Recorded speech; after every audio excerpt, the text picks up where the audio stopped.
Mis hermanos y hermanas, mientras escuchamos un poquito de este preludio tan hermoso, vamos a prepararnos, cada uno de nosotros, para este tiempo de adoración a nuestro Dios. Prepararnos con toda nuestra mente, con todo nuestro corazón, con toda nuestra alma y con todas nuestras fuerzas para alabar en este tiempo a aquel que es nuestro Dios, nuestro Creador y nuestro Salvador.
El Salmo 45 dice: Rebosa mi corazón, palabra buena. Dirijo al Rey mi canto, mi lengua es pluma de escribiente muy ligero. Eres el más hermoso de los hijos de los hombres. La gracia se derramó en tus labios, por tanto, Dios te ha bendecido para siempre. Ciñe tu espada sobre el muslo, oh valiente, con gloria y con tu majestad. En tu gloria sé prosperado, cabalga sobre palabra de verdad, de humildad y de justicia. Tu diestra te enseñará cosas terribles, tus saetas agudas, con que caerán pueblos debajo de ti, penetrarán en el corazón de los enemigos del rey. Tu trono, oh Dios, es eterno y permanece para siempre. Cetro de justicia es el cetro de su reino. Has amado la justicia y aborrecido la maldad. Por tanto, te ungió Dios, el Dios tuyo, con óleo de alegría, más que a tus compañeros.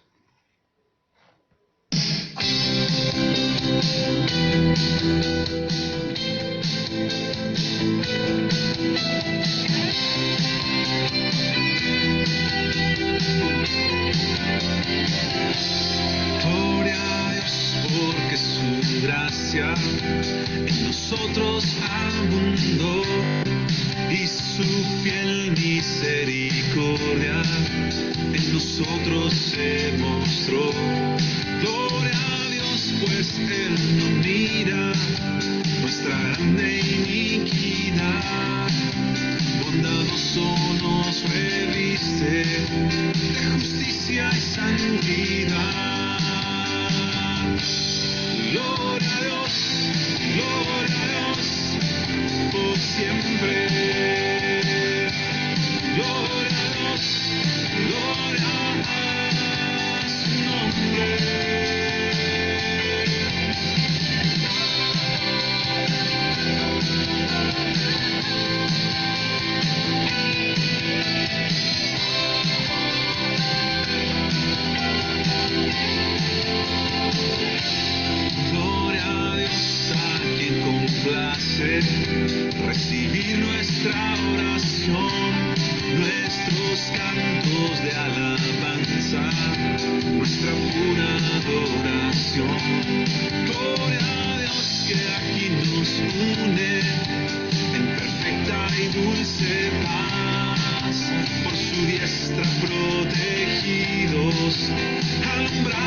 por su paz. Gloria a Dios por siempre. Gloria a Dios, gloria a su nombre. Gloria a Dios por siempre. Gloria a Dios, gloria a su nombre.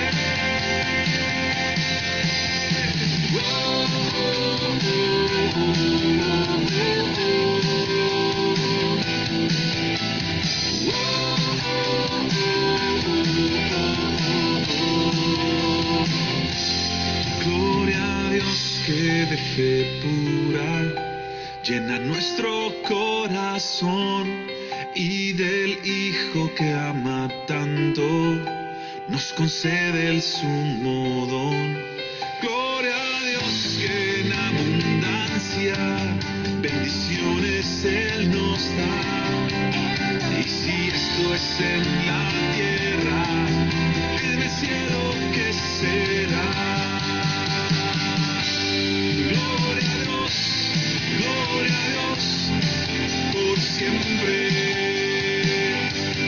Gloria a Dios, gloria a su nombre. Gloria a Dios por siempre. Gloria a Dios, gloria a su nombre. Gloria a Dios, gloria a Dios, gloria a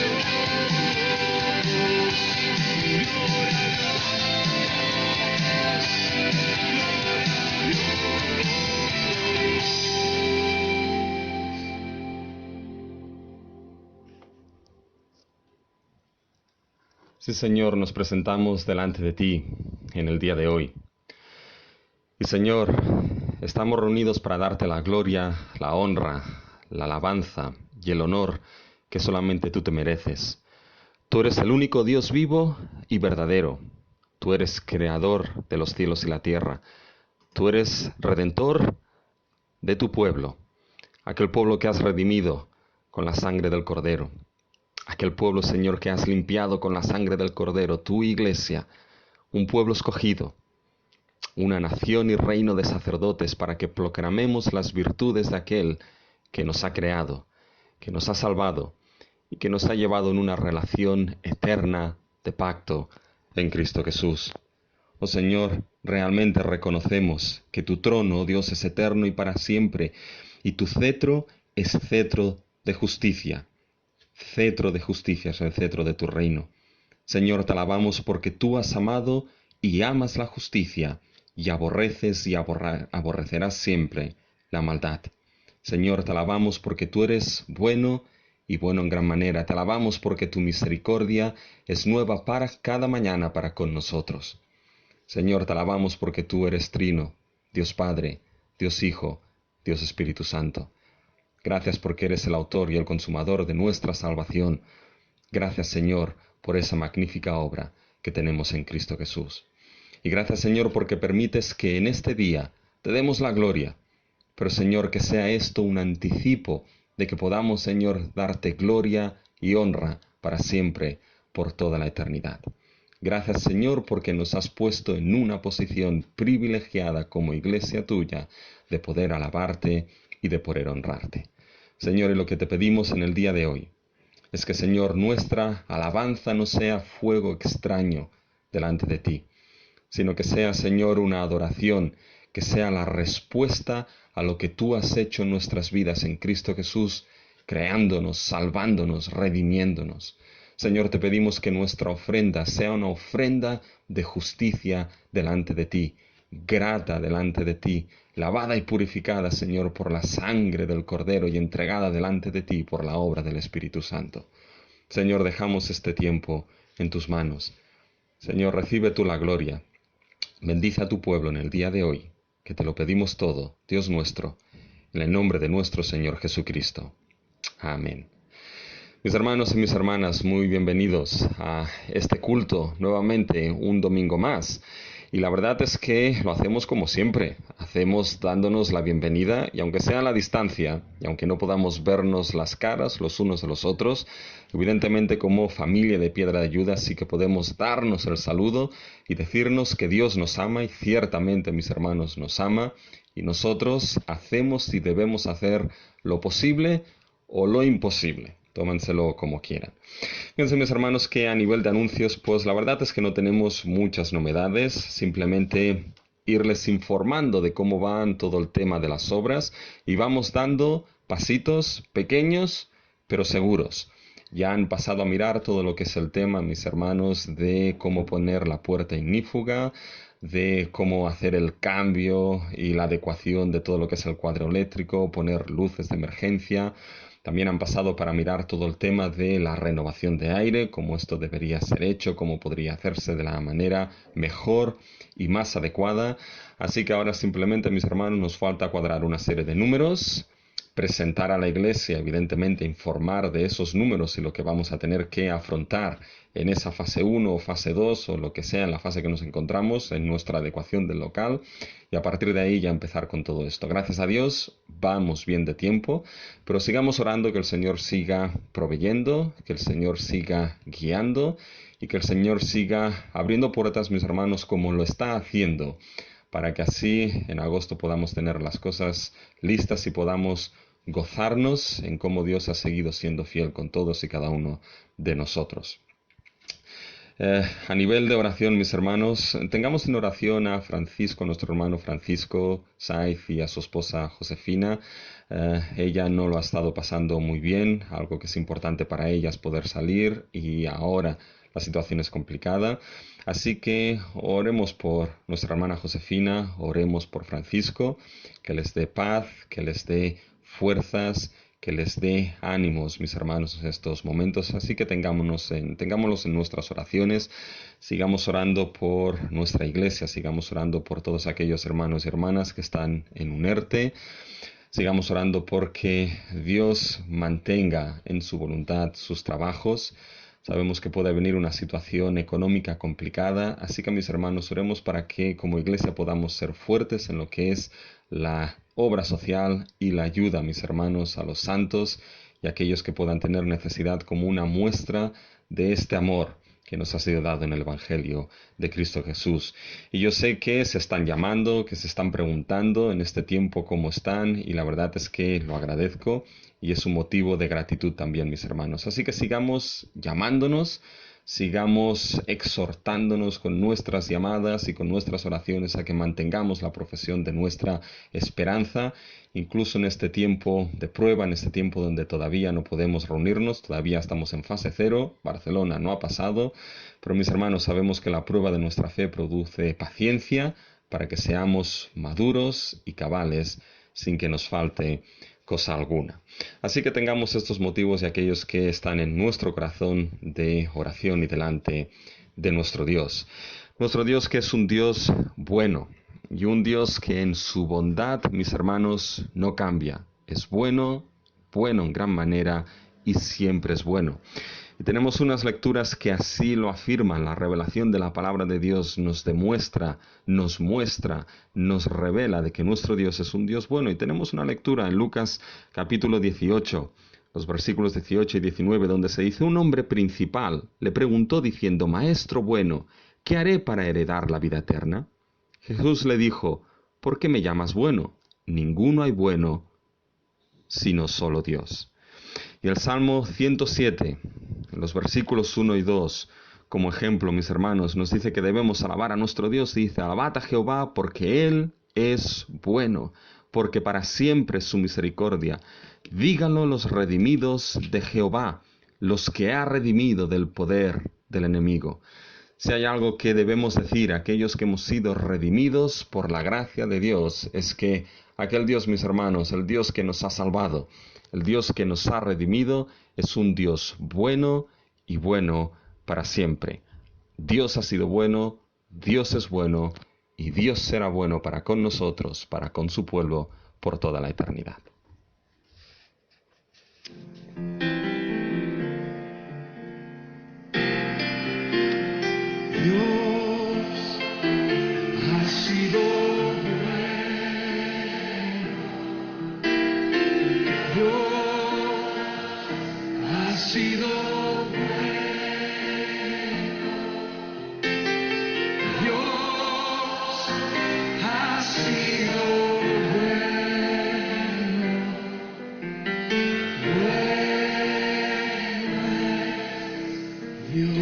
Dígalo una vez más. Dios ha sido bueno. Dios ha sido bueno. Dios ha sido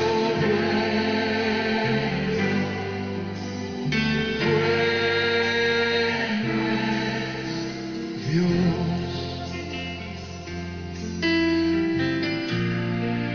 su bondad me alcanzó,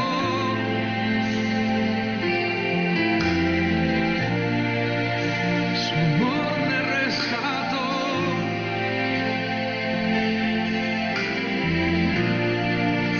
su gracia me salvó. Bueno es Dios.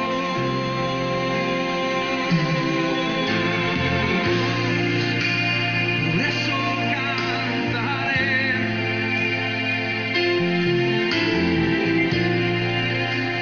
y siempre alabaré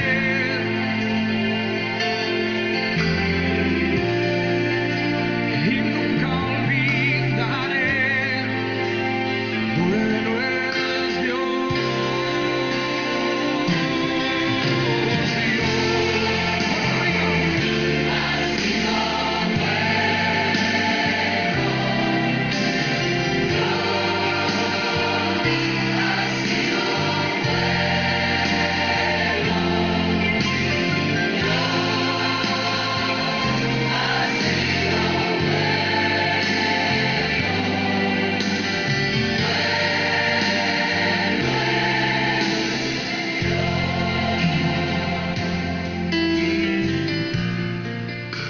mis manos alzaré,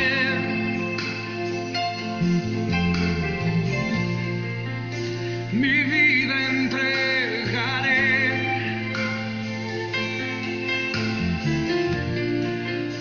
mi voz levantaré.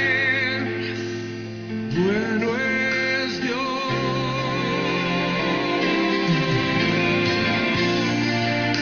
Y no me cansaré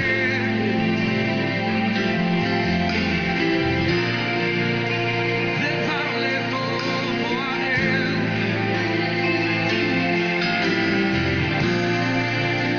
Yo quiero serle fiel. Bueno es Dios.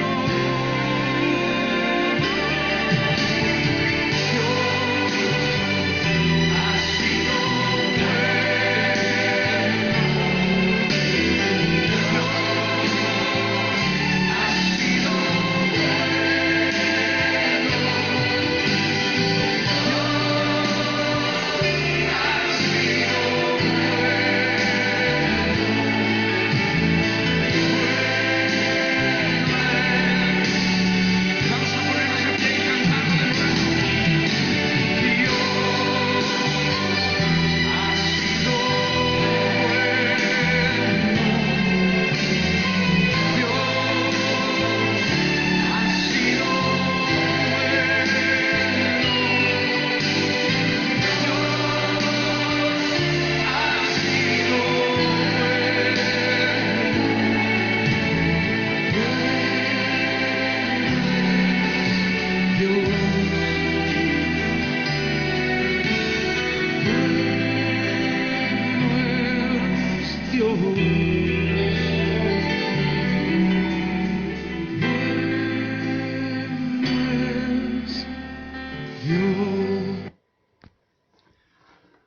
Puede parecer, mis hermanos, una afirmación bien simple. Dios ha sido bueno. Pero es una afirmación, mis hermanos, que la Escritura repite una y otra vez. Una afirmación, mis hermanos, que los salmos repiten una y otra vez. Y es uno de los motivos de alabanza del pueblo de Dios. De que debemos alabar a nuestro Dios porque Él es bueno y es bueno en gran manera. Y cuando decimos de que Dios es bueno, mis hermanos, estamos diciendo una gran cantidad de cosas. Estamos diciendo de que Él es la bondad por excelencia, de que Él es la bondad última por excelencia, de que todo lo que son las excelencias de la bondad se encuentran solamente y únicamente en Dios, de tal manera que todo lo que Él hace, por ser la bondad por excelencia última, todo lo que Él hace es digno de alabanza y de aprobación. Y algo que está muy relacionado, mis hermanos, con lo que es la bondad de Dios es precisamente su justicia. Dios es un Dios bueno y Dios es un Dios de justicia. Isaías 51, en los versículos del 4 al 6, leemos lo siguiente: Estad atentos a mí, pueblo mío, y oídme, nación mía, porque de mí saldrá la ley y mi justicia para la luz de los pueblos. Cercana está mi justicia, ha salido mi salvación, y mis brazos juzgarán a los pueblos. A mí me esperan los de la costa, y a mi brazo ponen su esperanza. Alzad a los cielos vuestros ojos y mirad abajo a la tierra, porque los cielos serán deshechos como humo, y la tierra se envejecerá como ropa de vestir, y de la misma manera perecerán sus moradores, pero mi salvación será para siempre, mi justicia no perecerá. Fíjense, mis hermanos, que nuestro Dios no solamente es bueno, sino que también nuestro Dios es justo. Y aquí Isaías asocia lo que es la justicia de Dios con la salvación de Dios. Algo que la justicia de Dios trae para el pueblo de Dios es precisamente esa salvación. Y así como su justicia no perecerá para su pueblo, su salvación tampoco. Y es que nuestro Dios es justo, nuestro Salvador es un Salvador, el Salvador, justo y justo por excelencia.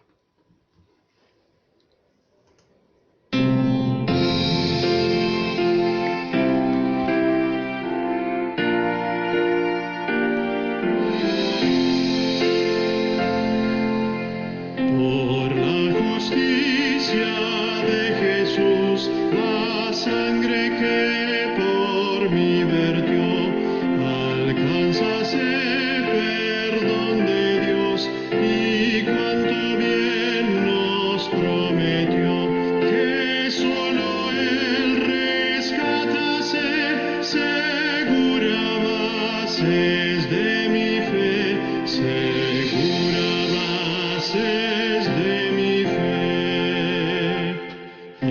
Así turbada no veré mi paso incomparable don, aun cuando un tiempo oculto esté, me dejará su bendición. En mí no puedo hallar jamás la base firme de la paz, la base firme de la paz. En la tormenta es mi sostén, el pacto que juró y selló. Su amor es mi supremo bien, pues en la cruz me redimió. Jesús la peña me será, base única que durará, base única que durará.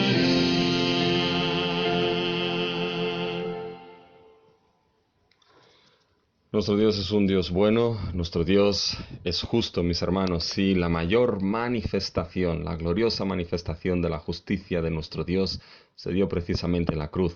Se dio precisamente en ese evangelio del cual Pablo dijo: no me avergüenzo del evangelio, porque es poder de Dios para salvación a todo aquel que, primeramente al judío, después al griego. Porque en el evangelio la justicia de Dios se manifiesta por fe y para fe, como está escrito: mas el justo por la fe vivirá. Así que la bondad de Dios y la justicia de Dios son dos motivos para dar alabanza y adoración a nuestro Dios. Así que vamos a tener una palabra de oración, mis hermanos. Así que acompáñenme en estos momentos, allí donde estén. Inclinemos nuestras cabezas y dirijámonos a nuestro Dios en oración. Dios nuestro, nos presentamos delante de ti. Y Señor, te alabamos. Te alabamos porque tú eres el único Dios vivo y verdadero.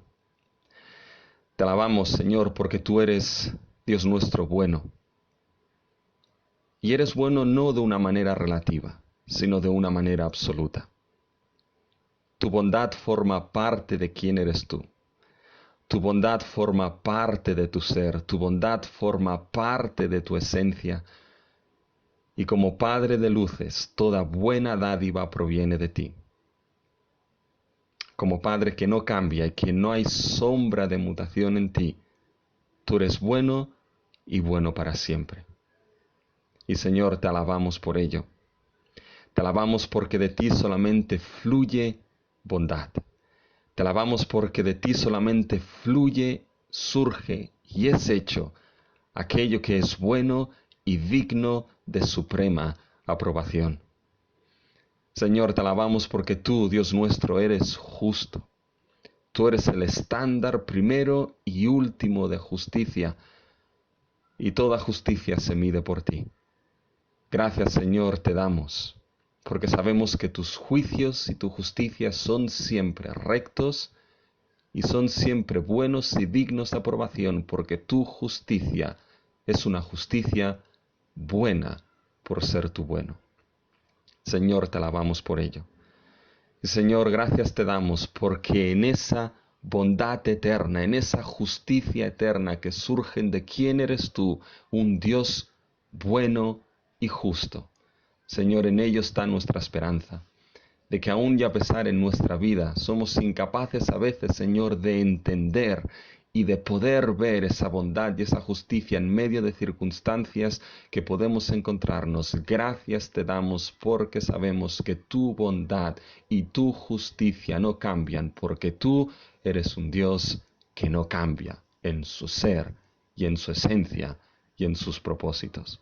Por eso, Señor, te alabamos. Señor, gracias te damos porque tú eres fiel y sigues estando con nosotros. Gracias te damos, Señor, porque la única manera, la única justicia que nos vale, la única justicia que nos cubre para acercarnos delante de ti, es la justicia que nos fue dada por fe, la justicia de Cristo Jesús acreditada a nuestras vidas. Oh Señor, gracias te damos por ello. Y gracias porque con confianza podemos acercarnos a ti y en oración, petición, ruego, acción de gracias, podemos, Señor, poner nuestra ansiedad delante del trono. Y Señor, en estos momentos queremos seguir pidiéndote, Señor, que tú sigas ayudando, Señor, a este mundo, un mundo que sabemos que te dio la espalda, pero un mundo que tú amaste y diste a tu Hijo para que todo aquel que en él cree no se pierda, sino que tenga vida eterna. Te pedimos, Señor, que tú tengas misericordia de este mundo caído en la situación que está pasando. Y Señor, en tu misericordia, en tu providencia, Señor, tú ayudes a este mundo en esta pandemia que está sucediendo. Te pedimos, Señor, que aquellos escogidos que tengas entre las naciones, Señor, en este tiempo puedan mirar a ti para salvación y vida eterna. Puedan, Señor, en tu gracia irresistible volverse a Cristo para salvación, vida eterna y para gloria a tu nombre. Señor, te pedimos por tu iglesia alrededor del mundo. Señor, te pedimos que tú bendigas a sus pastores. Te pedimos, Señor, que tú bendigas a tu pueblo, Padre Celestial, y que incluso en medio de la prueba, Señor, sean guardados por ti, sean guardados por medio de esa fe que es probada para ser refinada, Señor, y ser más valiosa al final de los tiempos que el oro mismo. Y, Señor, te pedimos de manera específica por nuestra congregación, Piedra de Ayuda. Señor, gracias te damos por todos y cada uno de los miembros, Señor, de Piedra de Ayuda sin excepción.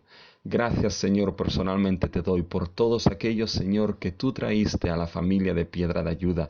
Señor, gracias porque están entre nosotros, no por méritos, Señor, estamos formando parte de esta iglesia y de esta congregación, no por méritos propios, sino por la pura gracia que nos ha sido dada en Cristo Jesús. Y gracias te damos por ello. Gracias por todos y cada uno de nuestros hermanos y de nuestras hermanas. Gracias por la obra que tú has hecho en ellos. Gracias por la obra que tú estás haciendo en cada uno de ellos. Gracias por la obra, Señor, que tu gracia, Señor, que tu palabra y tu espíritu por medio de tu palabra está haciendo en nuestras vidas, formándonos a la imagen de Cristo Jesús. Así, Señor, que te damos las gracias por la congregación de Piedra de Ayuda, por los hermanos y hermanas que la conforman. Y te pedimos, Señor, que tú sigas trabajando en nosotros, Señor. que sigas trabajando de tal manera, Señor, que tú sigas formando a Cristo en nosotros, Señor. Porque este Padre Celestial es el objetivo de esa salvación y esa glorificación que nos has dado por gracia, que seamos formados a la imagen de Cristo para que Él sea el primogénito entre muchos hermanos. Así que, Señor, sigue trabajando, Señor, por tu misericordia en nosotros y en Piedra de Ayuda. Señor, sigue dándonos ese amor con el que tú nos has amado y sigues amándonos, ese amor con el que Cristo nos amó hasta el fin, para que podamos amarnos los unos a los otros. Y así, Señor, el mundo pueda ver que somos tus discípulos, que nuestro amor, Señor, ese amor que todo lo soporta, ese amor que no es celoso, ese amor que todo lo aguanta, sea un amor de testimonio hacia aquellos que nos observan. Y de tal manera, Señor, por tu gracia puedan ser llevados, Señor, a ver a aquel que por amor entregó su vida en la cruz, a Cristo Jesús. Señor, te pedimos por la situación de muchos hermanos y hermanas de nuestra congregación, Señor, aquellos que han iniciado ya sus trabajos y después de este tiempo, Señor, están en una situación complicada, ayúdalos a seguir adelante. Te pedimos por aquellos, Señor, que están pasando una situación de incerteza, sin saber lo que será, Señor, si volverán o no volverán a sus trabajos, Señor. Te pedimos que tu paz esté con ellos y en tu voluntad, Señor, tú preserves ese trabajo. Te damos las gracias, Señor, por aquellos que siguen trabajando. Te pedimos por aquellos, Señor, que no tienen y que necesitan. Señor, tú que eres Padre, nuestro Padre, que sabe de lo que tenemos necesidad, puedas proveer, Señor, y Padre Celestial. Señor, te pedimos por aquellos que tienen, Señor, una salud débil. Te pedimos por nuestro hermano Francisco y Josefina, Señor, que tú estés con ellos, Señor. Te pedimos por nuestra hermana María Sánchez Arnao, que sigas estando con ella. Te pedimos, Señor, por nuestros mayores que amamos de nuestra congregación. Te pedimos, Señor, por nuestra hermana Marta Domínguez. Te pedimos, Señor, por nuestra hermana Raquel Gómez y tantos otros, Señor, que tú estés con ellos, que tú los guardes, que tú los protejas, que tú seas su castillo fuerte y refugio.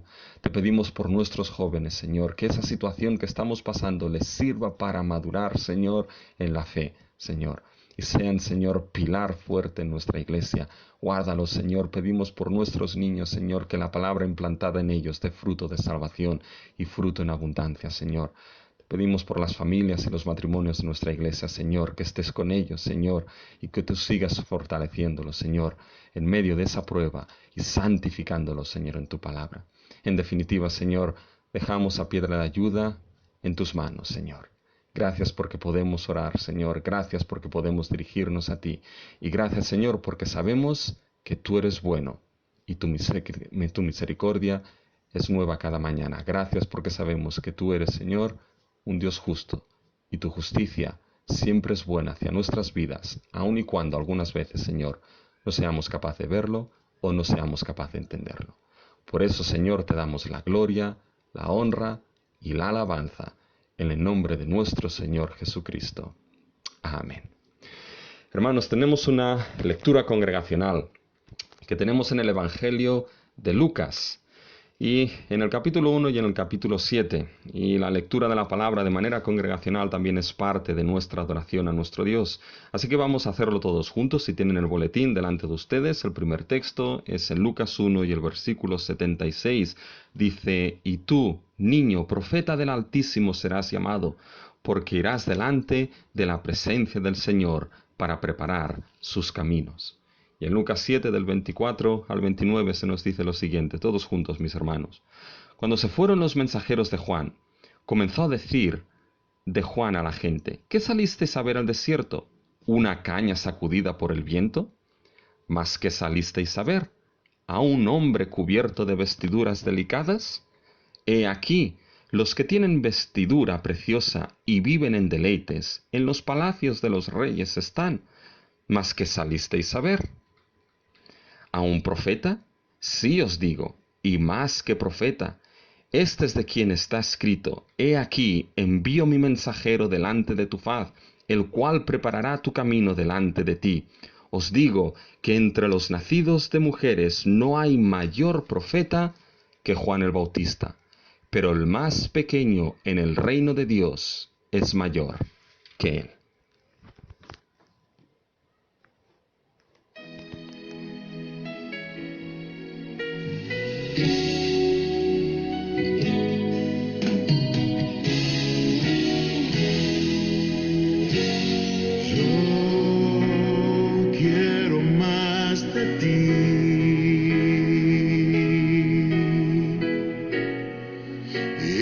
habitar en tu presencia,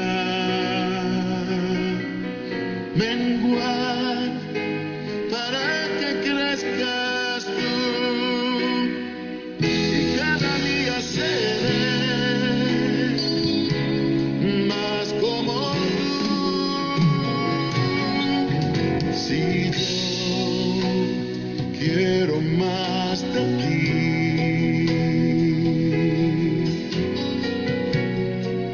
y habitar en tu presencia,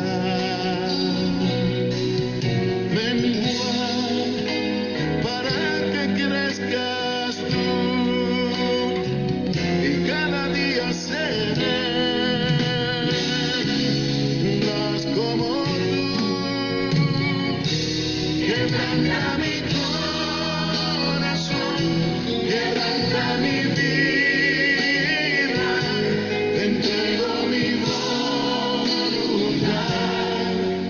a ti. Todo lo que soy, Señor, todo cuanto tengo es tuyo. Yo quiero menguar para que crezcas tú.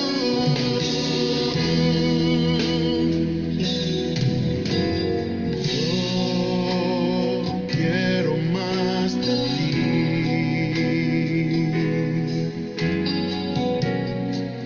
y habitar en tu presencia,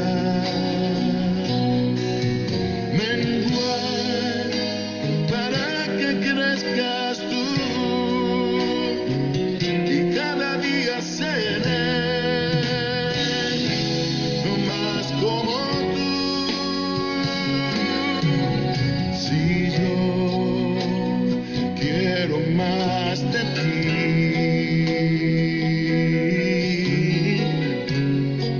y habitar en tu presencia, menguar para que crezcas tú, y cada día seré más como tú. Quebranta mi corazón, quebranta mi vida, te entrego mi voluntad a ti. Todo lo que soy, Señor, todo cuanto tengo es tuyo. Yo quiero menguar para que crezcas tú. Quebranta mi corazón, quebranta mi vida, a ti, Señor, solo a ti. Lo que soy, Señor, todo cuanto tengo es tuyo. Yo quiero menguar para que crezcas tú. Yo quiero menguar para que crezcas tú. Yo quiero menguar para que crezcas tú, Jesús.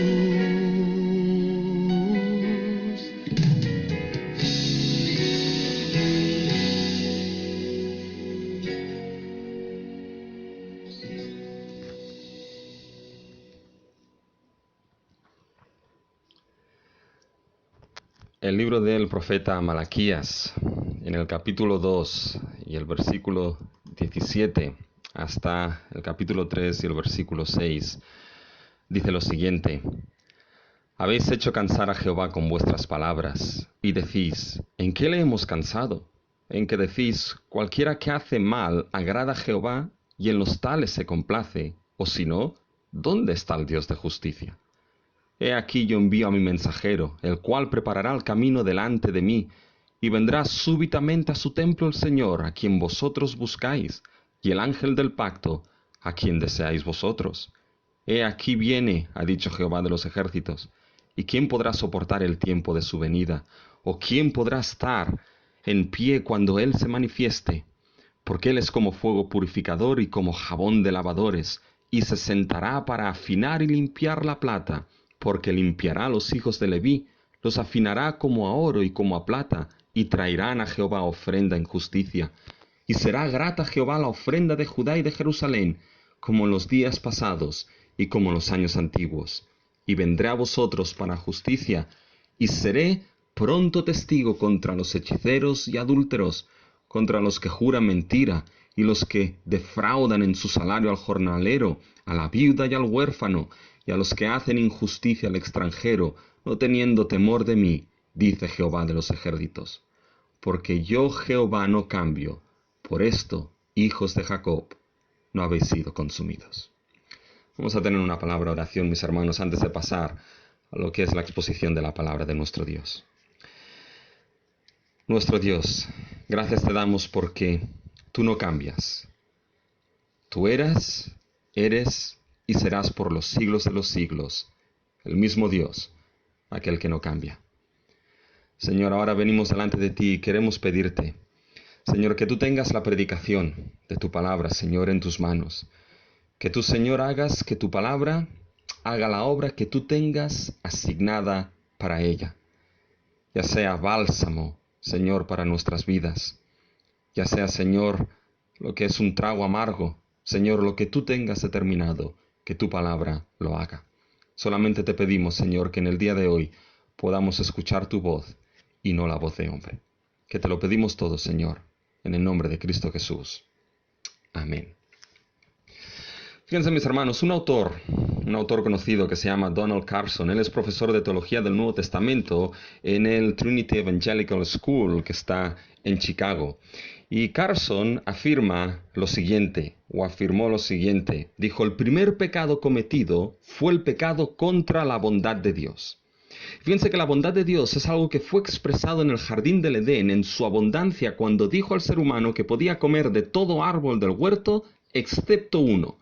Y el ser humano pecó cuando esa bondad o contra esa bondad, cuando cuestionó si verdaderamente podía comer de todo árbol del huerto. Pero el autor Carson sigue y afirma lo siguiente, que si el primer pecado fue contra la bondad de Dios, la primera doctrina que fue negada según la Biblia fue la doctrina del juicio, la doctrina de la justicia de Dios. Satanás dijo: no moriréis.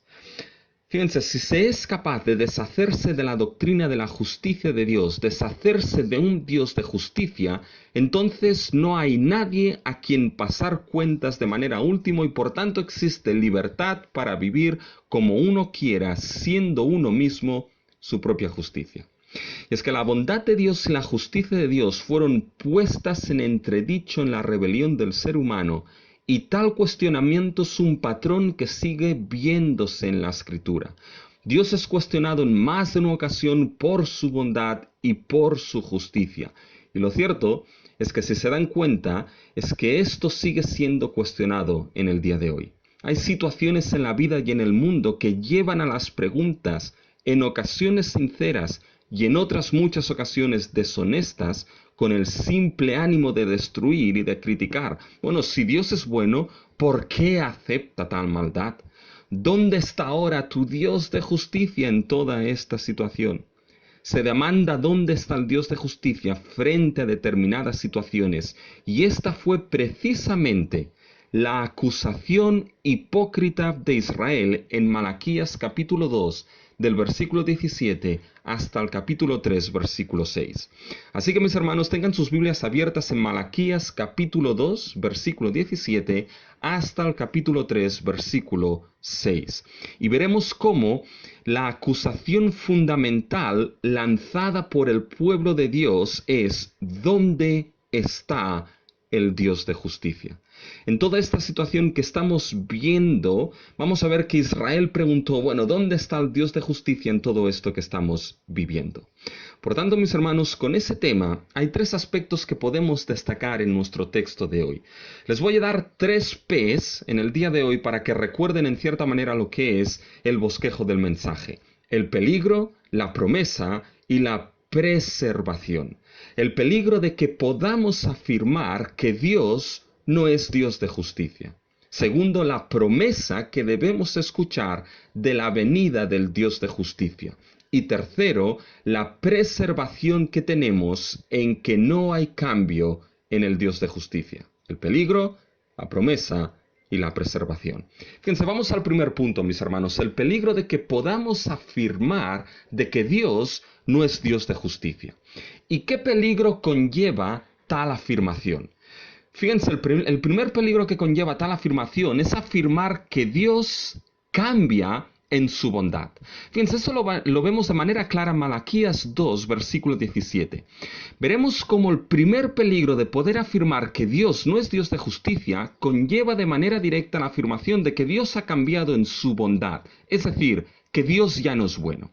Ahora bien, antes de pasar a ver esto, déjenme que nos situemos un poquito en la sección que entramos a continuación, porque entramos en la cuarta carga que el profeta Malaquías trae al pueblo de Israel.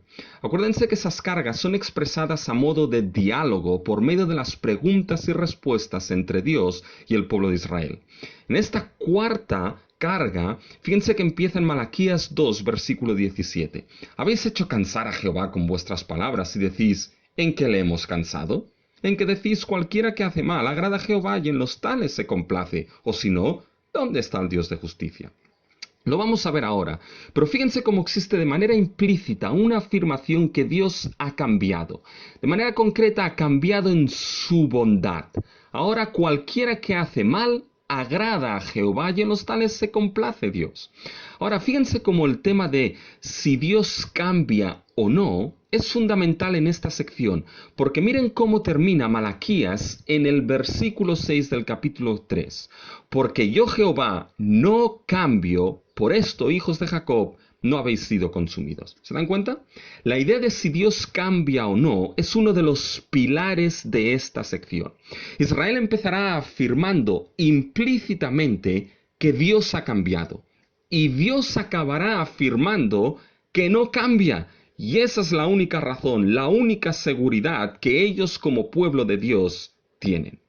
Este tema de si Dios cambia o no cambia, fíjense que está ligado al tema central de estos versículos, la justicia de Dios. Según Israel, Dios ha cambiado y ya no es justo. Miren el final del versículo 17. ¿Dónde está el Dios de justicia? Toda esta sección mostrará que Dios sigue siendo Dios de justicia, que vendrá como Dios de justicia y que ejercerá toda justicia. En esto Dios no ha cambiado. Fíjense cómo la idea de justicia es importante en esta sección. Lo vemos al final del versículo 17. Dios de justicia. Lo vemos en el versículo 3 del capítulo 3, al final. Ofrenda de justicia. Lo vemos en el versículo 5 al inicio, y vendré a vosotros para juicio.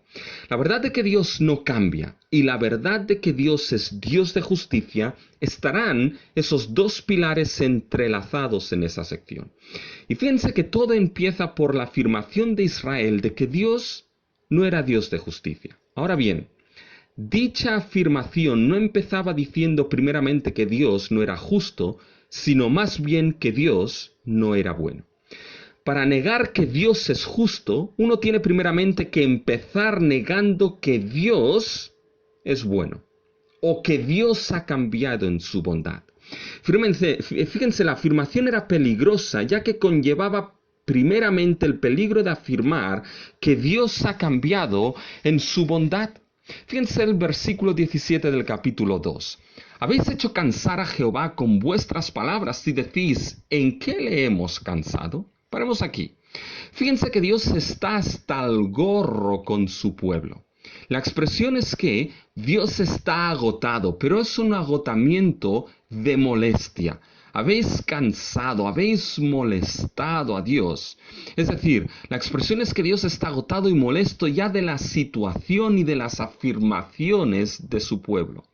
Probablemente el cansancio de Dios primeramente es contra los sacerdotes, porque veremos que los sacerdotes siguen estando en primera línea de la acusación de Dios. Así que el cansancio de Dios sigue teniendo a los sacerdotes como objetivo principal, pero en último término Dios está cansado con todo el pueblo. Y la pregunta aquí es, ¿de qué está cansado Dios? Miren bien el versículo 17 del capítulo 2. ¿En qué le hemos cansado? Y Dios responde, en que decís, cualquiera que hace mal agrada a Jehová, y en los tales se complace. Escuchen bien la afirmación lanzada por los sacerdotes y por Israel. Estaban afirmando que Dios aceptaba el mal. Para ser más concretos, estaban afirmando dos cosas. Una, que Dios considera el mal bueno. Fíjense, en que decís que cualquiera que hace mal, literalmente está diciendo, es bueno delante de los ojos de Jehová. Esa es la primera cosa que afirmaban, que Dios consideraba lo bueno malo. Y la segunda cosa que afirmaban es que Dios se complace, se deleita en los que hacen mal, y en tales se complace. Así que su afirmación era que Dios aceptaba lo malo como bueno, y no solamente esto, sino que llegaba a agradarse, deleitarse y disfrutar del mal y de aquellos que hacían el mal delante de sus ojos. Dicha afirmación suponía en cierta manera un malabarismo teológico impresionante. ¿Saben por qué? Porque la única manera que Israel podía decir que cualquiera que hacía mal agradaba a Dios y Dios se complacía en ello, era si implícitamente se afirmaba que Dios no era absolutamente bueno. La única manera de afirmar que cualquiera que hacía mal agradaba a Dios y Dios se deleitaba en él y en el mal, era si se afirmaba que Dios había cambiado, que Dios ya no era el Dios bueno para con su pueblo. Implicaba afirmar que Dios en su misma esencia, en su mismo ser, había cambiado de ser absolutamente bueno a ser relativamente bueno. Y el peligro de esa afirmación suponía decir que Dios, quien en su misma esencia y ser es bueno de manera absoluta, había de alguna manera cambiado en quién era Él. Fíjense, no pierdan de vista, mis hermanos, que estamos en Malaquías, un profeta de después del exilio, si recuerdan. Por lo tanto, Israel tenía toda la revelación anterior de Dios, donde una de las afirmaciones constantes y repetidas es que Dios es bueno y bueno en gran manera. Ya desde la creación misma, fíjense mis hermanos, ya desde la creación misma, de manera implícita se demuestra que Dios es un ser bueno. Cada día de la creación traía la evaluación de Dios. Y en esa evaluación se dice, y vio Dios que era bueno. Y terminó toda la obra de la creación. Y en Génesis 1:31 se nos dice, y vio Dios todo lo que había hecho. ¿Y cuál fue la evaluación de Dios? Y he aquí que era bueno en gran manera. Pregúntense lo siguiente, ¿cómo sabía Dios que todo era bueno en gran manera si no había nada con qué compararlo? Nosotros podemos saber si una paella es buena por comparación, porque hemos probado otras paellas más buenas si tenemos base para comparar y poder decir que una es más buena que otra. Pero ¿cómo hacía esto Dios en el principio? ¿Cómo sabía que todo era bueno en gran manera si no había nada más que Él y lo creado? ¿Saben? Podía saberlo simplemente porque Él mismo, en su ser mismo, es bondad absoluta. Su ser mismo, que es bondad absoluta, era la medida y determinaba que todo lo que salía de Dios era bueno en gran manera. Israel podía saber que Dios era bueno por experiencia en su vida cuando fue redimido de la esclavitud de Israel. La redención era muestra de la expresión de la bondad de Dios hacia un pueblo insignificante que no merecía esa redención. El sustento en el Éxodo era la muestra continua de la bondad de Dios hacia su pueblo redimido.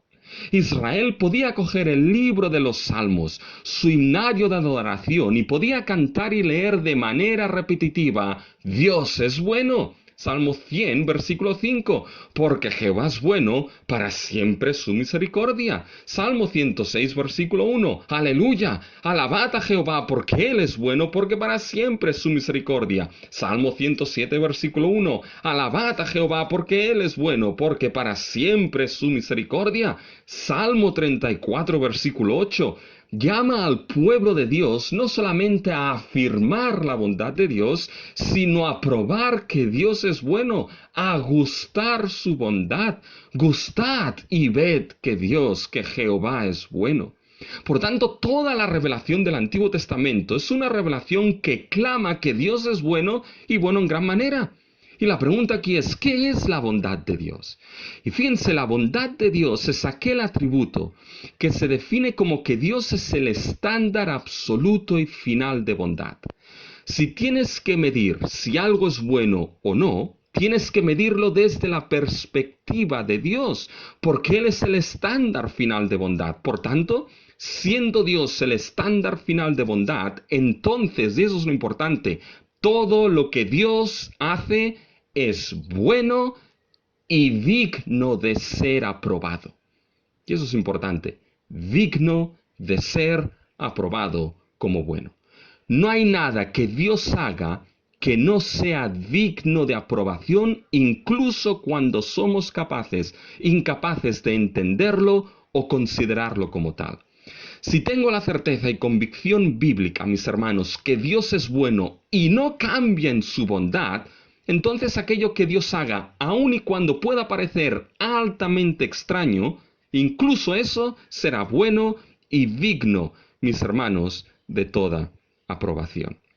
Y fíjense, mis hermanos, que en Malaquías Dios estaba cansado que ahora su pueblo dijese que siendo bueno se complaciese y aceptase el mal. Para decir esto debía creerse que de alguna manera Dios había cambiado en su ser.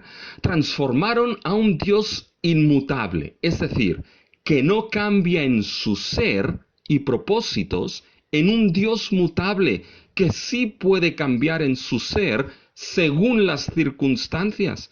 Cambiaron a Dios absolutamente bueno en un Dios relativamente bueno y con ello, saben mis hermanos, estaban lanzando una crítica terrible a la cara de Dios.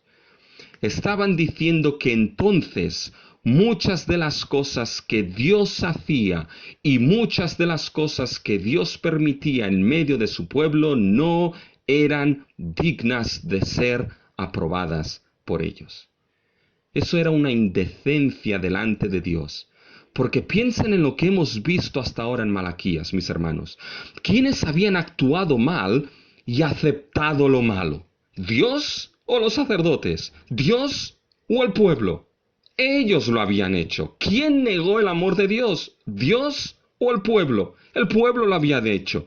¿Quién ofreció sacrificios inmundos? ¿Dios o el pueblo? El pueblo lo hizo. ¿Quién rompió el pacto del matrimonio? ¿Dios o el pueblo? El pueblo lo hizo. ¿Quién traicionó a su hermano rompiendo el pueblo de una misma fe? ¿Dios o el pueblo? El pueblo lo hizo, fue el pueblo y no Dios. Pero fíjense la indecencia, mis hermanos.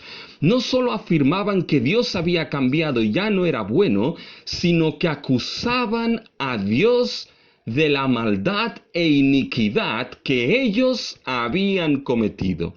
Ellos eran los que habían hecho el mal y ahora culpaban a Dios y decían, no, mira cómo acepta el mal y se complace.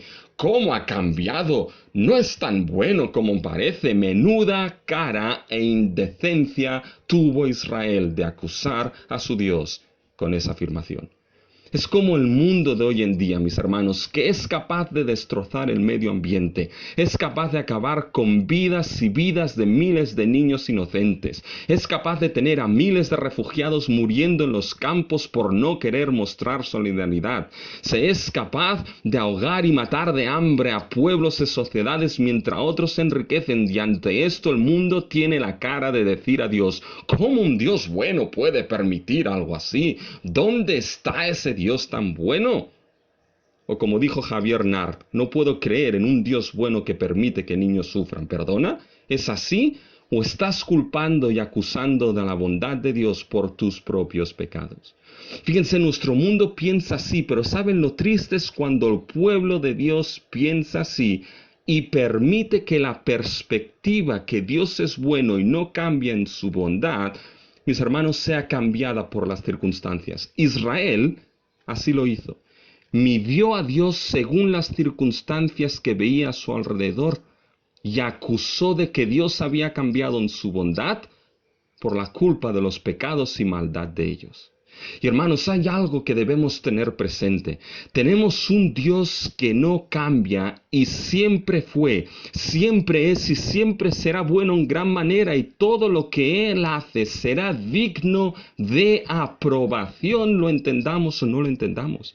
Y debemos, mis hermanos, ser bien cuidadosos en no acusar a Dios de haber cambiado para justificar así nuestro pecado y responsabilidad como hizo Israel. ¿Por qué? Porque fíjense, mis hermanos, esto conlleva un problema mayor. Afirmar que Dios había cambiado en su bondad implicaba otra afirmación. Implicaba afirmar que Dios ha cesado como Dios de justicia. Fíjense la afirmación final del capítulo 2, versículo 17. O si no, ¿dónde está el Dios de justicia? En la introducción les he dicho que Carson determina que el primer pecado fue contra la bondad de Dios. Si la primera doctrina negada en Génesis 3 es el juicio justicia de Dios. Y la verdad es que tiene razón de ser. Si se cambia la bondad de Dios, se pierde la justicia de Dios. Si se cambia al Dios absolutamente bueno, se cambia al Dios absolutamente justo. Fíjense primero en la hipocresía de esa afirmación de los sacerdotes de Israel. Acusaban y culpaban a Dios de los pecados, iniquidades y maldades que ellos habían y estaban cometiendo, de una manera especial en su vida de adoración. Miraban la situación terrible que ellos mismos habían sembrado y que ellos mismos habían abonado, y ahora acusaban a Dios de haber cambiado su bondad y aceptar lo malo. Miraban cómo estaba el sacerdocio hecho un desastre. Miraban cómo estaba la adoración del pueblo hecha un desastre. Miraban cómo los matrimonios estaban hechos un desastre y decían que Dios había cambiado en su verdad porque aceptaba todo esto.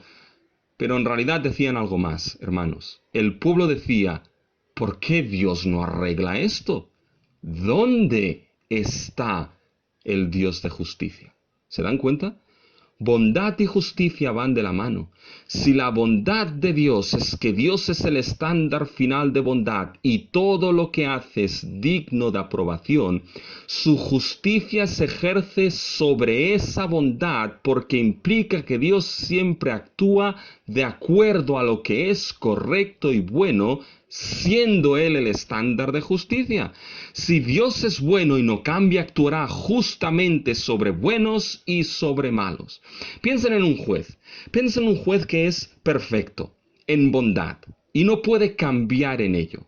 Sin duda alguna, uno tendrá confianza en que el ejercicio de la justicia de ese juez bueno será un ejercicio de la justicia bueno y correcto. Será el ejercicio de una justicia buena que no aceptará al malvado y le dará lo que merece, y será el ejercicio de una justicia buena que dará al bueno y justo conforme lo que merece.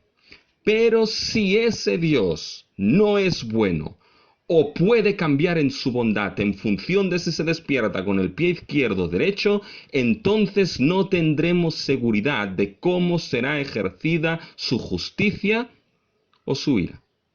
Si el juez ya no es bueno, entonces puede aceptar lo malo y su justicia no expresarse hacia ellos, simplemente tolerarles. Y por el contrario, puede juzgar al justo o permitir que el justo sufra. Si se afirma que Dios ha cambiado en su bondad, entonces se debe acabar afirmando que Dios ha cesado como Dios justo. Y esto, mis hermanos, es de lo que, en cierta manera, acusaban a Dios esos sacerdotes de Israel. Esa es la acusación última. Dios acepta lo malo de toda esta situación y no hace nada. Es decir, no actúa con justicia. Por tanto, ha cesado de ser Dios de justicia. ¿Dónde está el Dios de justicia? Y hermanos, podemos tener este dilema genuino en nosotros muchas veces y en muchas ocasiones. Es lo que se llama la teodicea, es decir, el dilema o conflicto entre un Dios bueno y justo y la presencia muchas veces del mal y la injusticia. Y este dilema puede estar de manera genuina en nosotros. Y no tiene por qué estar mal cuando está de manera genuina. Estuvo en Habacuc, mis hermanos, cómo un Dios justo permitía maldad en su pueblo, cómo un Dios bueno y justo usaría a los babilonios malos como la peste para juzgar a su pueblo. Y Habacuc honestamente tenía ese problema, y Habacuc honestamente se plantó para que Dios le explicase, y Dios le dijo a Habacuc que el justo por la fe vivirá. Y en ocasiones este conflicto puede ser honesto en nosotros. Y no debería levantarse el dedo acusador cuando hermanos o hermanas pueden estar en ese conflicto honesto. Podemos encontrarnos en situaciones en nuestra vida en el que nos preguntamos, Señor, si eres bueno, ¿por qué permites esto en mi vida? ¿O por qué no haces nada y actúas con justicia? ¿Por qué no eres mi castillo fuerte y mi refugio? Pero frente a esto, mis hermanos, debes recordar que Dios es bueno y no cambia. Y recuerda la parábola de Lucas 18 y la viuda del juez injusto. Si un juez injusto fue capaz de hacer justicia a una viuda, ¿acaso no hará Dios justicia a los escogidos? Lo hará, pero a su tiempo. Pero hermanos, esta duda genuina no era el problema que tenían aquí Israel y los sacerdotes. Calvino lo expresa de la siguiente manera: no fue una duda o si preguntasen para ser enseñados. Preguntaron armados y listos para la contienda. Nuestro mundo lanza el mismo clamor y acusación hoy a Dios. Mira cómo está el mundo. Mira cómo Dios permite tanta maldad. No puede ser tan bueno. Y si es tan bueno, ¿por qué no hace nada? ¿Por qué no actúa con justicia? Están diciendo lo siguiente, mis hermanos: arregla esto, pero déjanos a nosotros seguir con lo nuestro sin reconocerte en nada. Y esto es lo que pasaba en Israel. Acusaban a Dios de no ser bueno y estar ausente en su justicia, de no arreglar las cosas y su situación en justicia. Indirectamente estaban pidiendo que Dios arreglase la situación, pero ¿saben? Lo pedían sin tener ninguna intención en su corazón de someterse a Dios, porque su situación era una situación tan crítica que debían ser refinados como el oro y la plata. Israel tenía que ser limpiado y cambiado. Fíjense el capítulo 3, versículo 3. Y se sentará para afinar y limpiar la plata. Ahora bien, ¿saben lo interesante, mis hermanos? Y es que cuando Israel acusó a Dios de que no era bueno y de dónde estaba su justicia, implícitamente Israel estaba reconociendo algo sublime. Mis hermanos estaban reconociendo que lo único capaz, aunque ellos no lo quisiesen, lo único capaz de arreglar su situación, lo único capaz de poner las cosas en su sitio, lo único capaz de poner las cosas rectas no era su propia justicia como pueblo, porque estaban torcidos totalmente, sino que lo único capaz de arreglar la situación y a ellos mismos era la justicia del Dios Altísimo. Indirectamente eso es lo que estaban reconociendo. Cuando nuestro mundo dice, ¿por qué Dios no hace nada?, implícitamente está reconociendo que el único que es capaz de arreglar la situación es Dios y su justicia. Israel preguntando de manera hipócrita, ¿dónde está el Dios de justicia? Estaban reconociendo que lo único que podía arreglar la situación era la justicia de Dios. De lo que no se daban cuenta es que arreglar la situación implicaba arreglarlos a ellos. Arreglar la situación implicaba que esa justicia de Dios fuera primeramente sobre ellos. Implicaba que ellos fueran los primeros depositarios de esa justicia de Dios que demandaban. Y fuese esa justicia quien los refinase para hacerlos aceptos nuevamente delante de Dios, aun y cuando no les gustase. ¿Saben? Cuando el mundo pregunta, ¿por qué no obras con justicia, Dios?, se olvidan de la respuesta de Chesterton cuando se preguntó qué es lo que estaba mal con el mundo. Chesterton respondió, estimados señores, yo soy. Atentamente, Chesterton. Chesterton sabía que el problema con el mundo es el ser humano. Por tanto, clamar por justicia divina como la solución implica que esa justicia debe manifestarse sobre el ser humano como único medio capaz de solucionar el asunto. Solo la justicia de Dios es la que puede poner las cosas en su sitio. Es la que, basada en su bondad, puede justamente condenar al pecador que no se arrepiente. Es la justicia que, basada en su bondad, puede hacer acepto en las cortes del gran juez al pecador arrepentido. Cuando Israel clamó, ¿dónde está el Dios de justicia?, reconocían indirectamente que solamente la justicia de Dios podía poner en orden la situación del pueblo. Pero perdían de vista que esa justicia debía caer sobre ellos porque eran ellos los que debían ser cambiados.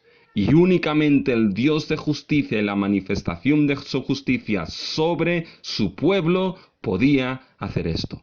Solo la justicia de Dios podía justificarlos y hacerlos nuevamente aceptos a Él. Y esa justicia es la que se encuentra, mis hermanos, en el corazón del Evangelio de Cristo, como veremos. Será únicamente la justicia de Dios manifestada en el Evangelio de fe que será la solución para el pueblo de Dios. Ese Evangelio que Pablo no se avergonzó, porque es poder para salvación a todo aquel que cree, porque en el Evangelio la justicia de Dios se manifiesta por fe y para fe, como está escrito, mas el justo por la fe vivirá. Será únicamente por la justicia de Cristo sobre su pueblo que seremos cambiados y hechos aceptos a Dios. Por tanto, afirmar que Dios no es un Dios de justicia implicaba el peligro de afirmar que Dios había cambiado en su bondad y cesado como Dios de justicia. Y frente a esta acusación, mis hermanos, pasamos al segundo punto. No solamente es considerar el peligro de que podamos afirmar que Dios no es Dios de justicia, sino ahora escuchar la promesa que debemos escuchar de la venida del Dios de justicia. Y esto, hermanos, lo vemos en Malaquías 3, del versículo 1 al 5. Y la verdad es que le he estado dando vueltas a cómo presentar esta sección. Y la razón de ello es porque existen conexiones preciosas que le mueven a uno a ir directamente a Cristo, pero todo tiene su tiempo. Por tanto, este segundo punto, primero hablaré de lo que significó para Israel en el contexto inmediato, y después saltaremos en la historia de la redención a Jesucristo para saber cómo esa promesa del Dios de justicia y su venida se aplica a nosotros. Y fíjense, la promesa que debemos escuchar de la venida del Dios de justicia, primero debemos escuchar la preparación de la venida del Dios de justicia. Y fíjense, los sacerdotes de Israel acabaron preguntando, ¿dónde está el Dios de justicia? Y ahora Dios responde, aquí vengo para ejercer justicia. Y así que, hermanos, cuidado con lo que piden, porque Dios responde, aunque la mayoría de veces no responde de manera que nos esperamos. Fíjense, Israel preguntando de manera deshonesta y hipócrita, ¿dónde está el Dios de justicia? Y ahora Dios responde, fíjense en el capítulo 3, versículo 1, He aquí, yo envío a mi mensajero, el cual preparará el camino delante de mí y vendrá súbitamente a su templo. El Señor a quien vosotros buscáis, el ángel del pacto a quien deseáis vosotros. He aquí viene, ha dicho Jehová de los ejércitos. En resumen, Dios dice, aquí vengo. Ahora bien, esta venida es una venida para el ejercicio de la justicia. Se estaban preguntando dónde estaba el Dios de justicia y ahora Dios dice, aquí viene el Dios de justicia. Fíjense, esto es lo que ponían en entredicho Israel y ahora es lo que Dios manifestará en su venida. Mira las referencias a justicia y juicio relacionadas con la venida de Jehová. Fíjense en el versículo 3, Jehová viene, purificará a los hijos de Leví y serán ofrenda de justicia. Fíjense en el versículo 5, y vendrá a vosotros para juicio. Por tanto, la venida de Jehová es para ejercer justicia. Esto es lo que estaban acusando Israel a Dios. Por lo tanto, su venida es venida en justicia. Ahora bien, la venida en justicia de Dios no es dada de cualquier manera ni en cualquier momento. La venida de Dios de justicia es anunciada y preparada. Y esto es claro en el versículo 1. He aquí, yo envío a mi mensajero, el cual preparará el camino delante de mí. Por tanto, la venida de Jehová en justicia será anunciada por el envío de mi mensajero y preparada por el mensajero, es decir, preparará camino delante de mí. Por tanto, Dios está diciendo a su pueblo que vendrá, y su venida será en cierta manera anunciada y preparada. Y saben que, hermanos, sin duda alguna esto es un acto de misericordia por parte de Dios. Mira, recuerdo en la escena que viví en un autobús. Había un niño con su madre y el niño estaba insoportable. El niño acusaba a la madre de no ser buena con él, de ser injusta, y a todas esas acusaciones contra la bondad y la justicia de la madre le seguía una retahíla de adjetivos no muy agradables hacia la madre. Entonces uno que estaba sentado de lejos podía ver dónde acabaría todo aquello. Ahora bien, la madre no decía nada, y de repente, como salida de la nada, sin advertencia alguna, sin mensaje de anuncio ni preparación, de manera inmisericordia, una mano se alzó rápida como el rayo y le pegó un tastarrazo al niño, y ahí se terminó todo. Pues bien, fíjense, la justicia de Dios y el Dios de justicia no vienen para su pueblo de esta manera, sino con anuncio y preparación. Y eso es un acto de misericordia hacia ese pueblo pecador que acusaba a Dios. El envío del mensajero implicaba, mis hermanos, anuncio. Será heraldo que anunciará la venida del Dios de justicia y será el que de manera específica preparará camino delante de mí. Observen que el mensajero no prepara camino al Señor. Prepara el camino delante de la faz de Dios. Esto es lo que literalmente dice. Por tanto, el mensajero no prepara camino para el Señor. El Señor aquí no necesita que se le prepare nada. La idea es que el mensajero preparará camino delante de la faz del Señor. La expresión es un tanto diferente a la de Isaías 43, donde se dice literalmente que una voz clama en el desierto, preparad camino del Señor. Ahí Isaías, el camino en el desierto es el mismo camino del Éxodo, es decir, camino de salvación. Aquí en Malaquías capítulo 3:1 el mensajero prepara camino delante de la faz de Dios.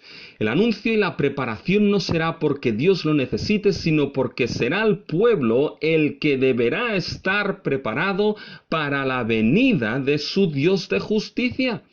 ¿Y por qué el pueblo necesitaba esa preparación? Fíjense después del mensajero lo que se dice en el versículo 1. Y súbitamente. Aquí la idea de súbitamente no es que vendrá rápido, sino de manera inesperada. Es decir, con el mensajero el Señor vendrá de manera inesperada, en el tiempo menos esperado y posiblemente menos apropiado que Israel tenía marcado en su calendario. Sería cuando el Señor vendría. Por ello la preparación sería necesaria. Aún y el anuncio y preparación a la venida del Dios de justicia, esa venida sería inesperada y en un tiempo que nunca ninguno del pueblo hubiese jamás determinado. Esa es una de las razones de la preparación, pero había una más. Sigan leyendo.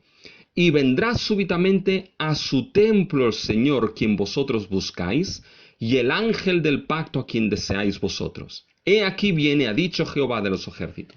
Fíjense, debemos entender lo que aquí es dicho, porque hay una gran carga de ironía en lo que se está diciendo. Fíjense, aquí viene el Señor y viene a su templo. Esto es importante porque el sacerdocio y la adoración del pueblo de Dios, como hemos visto, Malaquías estaba arruinada y el Señor viene al mismo corazón de esa adoración. Viene a su templo, al lugar mismo de su presencia en medio de su pueblo. Y ahora fíjense cómo se describe a ese Señor que viene. Nuestra traducción pierde un poco lo que se dice, pero parece que vengan en nuestra traducción dos personas distintas. El Señor a quien vosotros buscáis y el ángel del pacto a quien deseáis vosotros. Pero en realidad se está hablando de una misma persona aquí. El texto literalmente dice lo siguiente: y vendrá a su templo el Señor a quien vosotros buscáis, el ángel, o mejor, el mensajero. Aquí el mensajero es distinto al primer mensajero citado. Vendrá el Señor a quien vosotros buscáis, mensajero a quien vosotros deseáis. O mensajero del pacto a quien vosotros deseáis. Es decir, el Señor que viene es al mismo tiempo mensajero de pacto. El Señor que viene a su templo, a su propia casa, es mensajero de pacto, mensajero que sostendrá el pacto con su pueblo. Por tanto, Dios viene, pero miren ahora la ironía. Dios es descrito con dos frases: a quien vosotros buscáis, y a quien vosotros deseáis. Pregúntense esto, mis hermanos, ¿verdaderamente Israel estaba buscando y deseando a Dios? Saben, el término desear aquí es el mismo término que aparece en el capítulo 2:17, cuando Israel decía que Dios se complace o desea al que hace el mal. Y aquí está la ironía. Israel no buscaba ni deseaba a Dios. Cuando Israel dijo, ¿dónde está el Dios de justicia? No era porque verdaderamente lo deseasen y buscasen. Ellos querían seguir haciendo lo mismo que hacían. No era porque querían que viniese a hacer justicia. Era simplemente un reproche descarado y una acusación intolerable a Dios como alguien que no hacía justicia y había cesado de ser bueno y justo. No lo buscaban de corazón, no lo deseaban en realidad. Es como hemos dicho del mundo cuando dice, ¿dónde está vuestro Dios tan bueno? No es una pregunta que verdaderamente quieran saber dónde está Dios, solo es un reproche de pura incredulidad. Fíjense, Israel no buscaban a Dios, y aquí está la ironía. Dios les dice, muy bien, si tanto queréis saber dónde está el Dios de justicia, preparaos porque aquí viene. Si tanto queréis saber dónde está el que buscáis, si verdaderamente deseáis, preparaos porque aquí viene. Ahora sí, aquel que venía, mis hermanos, era el Dios de justicia para ejercer justicia y juicio sobre ese pueblo incrédulo. Y ahora venía el Dios de justicia para hacer justicia en medio de ese pueblo y poner las cosas en su sitio en medio de un pueblo cuyo corazón no sentía para nada la gloria del nombre de Dios y habían rechazado el gran amor con que Dios les amó. Por eso debían estar preparados. Debían estar preparados porque la justicia que tanto anhelaban para solucionar su situación, ahora Dios la traería en persona sobre ellos para juzgar y purificar a su pueblo de una vez por todas. Por eso debían estar preparados. Fíjense, Dios es quien determina cuándo y cómo hacer y ejercer su justicia. No es el ser humano ni tampoco es su pueblo. Imagínense que son parte de la congregación de Israel. Sabiendo que no se buscaba a Dios de manera sincera, tuvo que ser terrible escuchar que ahora el Dios de justicia viene a juzgar. Pero miren, mis hermanos, la gran misericordia de Dios para con su pueblo. Dios hubiese podido caer como un rayo de justicia sobre su pueblo, pero no será así. Por ser bueno, su misericordia es grande y nueva cada mañana con los suyos. No consumió a su pueblo, sino que en su bondad anunció. Anunció que debían prepararse para recibir a su Dios de justicia. Anunció que debían estar listos para cuando ese día llegase. Sí, la justicia de Dios llegaba, pero nuestro Dios siempre actúa como uno. Su justicia siempre va de la mano del ejercicio de su bondad y amor hacia los suyos. Su justicia es siempre una justicia bondadosa. Su justicia siempre es una justicia amorosa hacia los suyos. Dios en su misericordia anuncia y prepara a Israel para la llegada de Él mismo en justicia. Y debían estar preparados porque esa justicia, y ese es el segundo subpunto, era purificadora. La purificación traída por la justicia del Dios sobre su pueblo. Fíjense los versículos de Dios del 2 al 4. Dios empieza con dos preguntas retóricas. Cuando Dios venga en justicia, ¿quién podrá soportar el tiempo de su venida? ¿O quién podrá estar en pie cuando Él se manifieste? Fíjense, la respuesta básica es nadie. Es decir, nadie podrá soportar estar en pie cuando Dios venga y su justicia se manifieste. Fíjense en el ejercicio de la justicia de Dios. Miren cómo el texto utiliza términos e imágenes, todos ellos relacionados con la purificación y la limpieza. Miren al final del versículo 2. Porque Él es como fuego purificador y como jabón de lavadores, y se sentará para afinar y limpiar la plata, porque limpiará a los hijos de Leví, los afirmará como oro y como plata. ¿Se dan cuenta? El ejercicio de la justicia de Dios no será para destruir, sino más bien para purificar. Y esto debe ser entendido dentro de todo el contexto de Malaquías, mis hermanos. Hemos visto cómo Dios acusa de manera directa a los sacerdotes. La adoración y la vida del pueblo de Dios después del retorno del exilio estaba arruinada, era caótica y desagradable delante de Dios. El juicio del exilio y el retorno del mismo no cambió el corazón del pueblo. Su vida de adoración era un caos, primeramente porque los sacerdotes eran un caos. ¿Se dan cuenta? La gloria del nombre de Dios no estaba en sus corazones. Habían roto el pacto de Leví y en lugar de guiar e instruir al pueblo con la ley lo hacían tropezar. Y por tanto toda la vida de Judá y Jerusalén era un caos, era desagradable delante de Dios, era un pueblo que no era olor fragante delante de Dios, sino más bien fuego extraño. Y encima preguntaban, ¿dónde está el Dios de justicia? Pues bien, Dios en su justicia viene para purificar toda esta situación y empieza primeramente por los hijos de Leví. Fíjense en el versículo 3. Y se sentará para afinar y limpiar la plata, porque limpiará a los hijos de Leví y los afinará como a oro y como a plata. El oro y la plata se afinan a altas temperaturas, se ponen bajo la forja y el proceso no es agradable. La justicia de Dios no será agradable para los hijos de Leví, será una forja dura, terrible, pero afinará a los hijos de Leví. Esa justicia los afinará y purificará como el oro y la plata, y traerán entonces, después del ejercicio de esa justicia purificadora, traerán a Jehová ofrenda de justicia. ¿Se dan cuenta? Ofrecieron ofrecerán ofrenda cuya esencia no sea primeramente animales, sino una ofrenda cuya esencia sea una vida de justicia.